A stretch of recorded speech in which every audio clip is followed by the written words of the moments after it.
On చేశాను. Hi అండి, అందరికీ హాయ్. ఈరోజు గేమ్ చేంజర్ ట్రైలర్ అయితే లాంచ్ అయిందండి. మీకు అందరికి తెలిసిందే కదా. సో ట్రైలర్ అయితే నేను చూసిన తర్వాత నాకు కొన్ని ఈవెంట్స్ అయితే బాగా నచ్చాయండి. ఫస్ట్ వన్ వచ్చేసి మన రీసెంట్ డేస్లో చూస్తే అన్ని dark theme type of movies వచ్చాయండి. సలార్ కానీ, పుష్ప కానీ, కల్కి కానీ.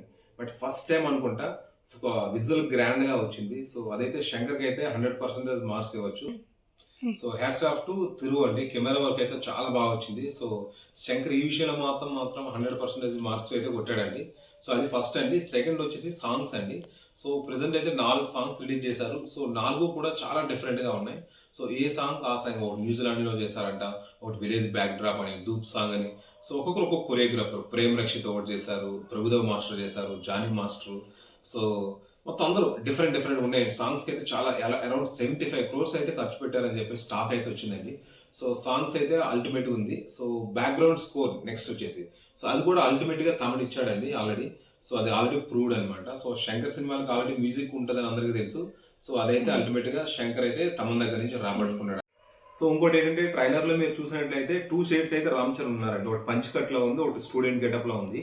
సో అండ్ పొలిటికల్ గా అయితే టచ్ కనిపించినట్టు ఉంది. సో ఏదో రాజకీయ పార్టీ అయితే బ్యాక్ డ్రాప్ లో కనిపించింది. సీఎం అండ్ ఐఏఎస్ కూడా ఉంది ఇందులో, స్టూడెంట్. సో ఏదైతే పొలిటికల్ టచ్ అయితే ఉందండి, రీసెంట్ డేస్ లో మనం ఏ పొలిటికల్ టచ్ ఉన్న సినిమా అయితే ఇంత రామ్ చరణ్ అయితే చూడలేదు. నెక్స్ట్ వచ్చేసి కామెడీ అండి. ఈ సినిమాలో అయితే మనకి ట్రైలర్ లో సునీల్ చూపించారు, వెన్నెల కిషోర్ చూపించారు. సో శంకర్ అయితే డిఫరెంట్ గా ట్రై చేశాడు అన్నట్టు కామెడీ అయితే. సో ఇది కూడా నాకు తెలిసి వర్కౌట్ అయినట్టు ఉంది ఈ సినిమాలో. సో కామెడీ కూడా శంకర్ మార్క్ కామెడీ సినిమాలో మనం చూడొచ్చు అనమాట. నెక్స్ట్ వచ్చేసి హీరోయిన్స్ అండి. సో హీరా అద్వాని, అంజలి. సో కిరణ్ వద్ద కొంచెం ఫాస్ట్ గా, సో వేరే మోడర్న్ కల్చర్ లో కనిపించిందండి. సో అంజలి వచ్చేసి విలేజ్ బ్యాక్ డ్రాప్ లో కనిపించిందండి. సో ఎవరికి వాళ్ళే డిఫరెంట్ గా ట్రై చేశారు. ఆల్రెడీ మీకు తెలుసు కదా, శంకర్ పాత సినిమాలు మీకు రోబో కానీ, నెక్స్ట్ ఐ సినిమాలు కానీ హీరోయిన్స్ ఎంత బాగా చూపిస్తారు. సో అది కూడా ఇందులో బాగా చూపించారండి. So hats off to Shankar. So అది కూడా వర్కౌట్ అయింది ఈ సినిమాలో. నెక్స్ట్ వచ్చేసి రామ్ చరణ్ క్యారెక్టర్ అండి. సో ఇందులో రామ్ చరణ్ అయితే, సో నాకు తెలిసి అరౌండ్ 20 క్యారెక్టర్స్ అయితే కనిపించాడండి. స్టూడెంట్, ఐఏఎస్ అని, నెక్స్ట్ విలేజ్ బ్యాక్ డ్రాప్ లో, రైతు కానీ, పొలిటికల్ గా కానీ. సో ఇదైతే చాలా డిఫరెంట్ ఉంది, అన్ప్రెడిక్టబుల్ అండి నాకు తెలిసి ఇది. సో శంకర్ అయితే మ్యాజిక్ అయితే చేసి ఉంటాడు నాకు తెలిసి.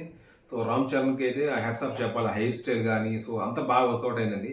సో ఓవరాల్ అయితే అన్ని టెక్నీషియన్స్ అందరి వర్క్ కూడా చాలా బాగుందండి. సో ఇందులో ఇది మైనస్ అనేది చెప్పడం లేదు.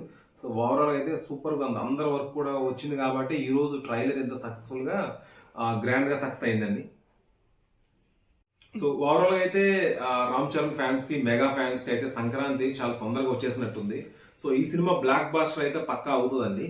సో ఇంకో విషయం ఏంటంటే ఇందులో 2 షార్ట్స్ అయితే ఉన్నాయండి. సో హెలికాప్టర్ తో పంచ్ కట్టు చూసారా, ఆ షార్ట్ అయితే అల్టిమేట్ అండి. నాకు తెలిసి ఫస్ట్ టైం అనుకుంటే ఎవరు ట్రై చేయలేదు. ఆ షార్ట్ అయితే చాలా బాగా నచ్చింది నాకు. ఇంకో షార్ట్ ఏంటంటే ఆర్స్ మీద అనుకుంటూ వస్తుంటారు చూసారా, ఆల్రెడీ మగధీరలో మనం చూసాం. సో నాకు తెలిసి మళ్ళీ ఇదే చూస్తున్నాం అలా. సో ఆ రెండు అయితే అల్టిమేట్ నాకు తెలిసి గూస్ బంప్స్ థియేటర్ లో. సో ఓవరాల్ అయితే ఇదండి, సూపర్ ఉంది ట్రైలర్ అయితే. మెగా ఫ్యాన్స్ కి అయితే పూనకాలు ఇంకా. సో ఆల్ ది బెస్ట్ అండి for Game Changer. Thank you for watching. So will catch up on the movie review అండి. Thank you.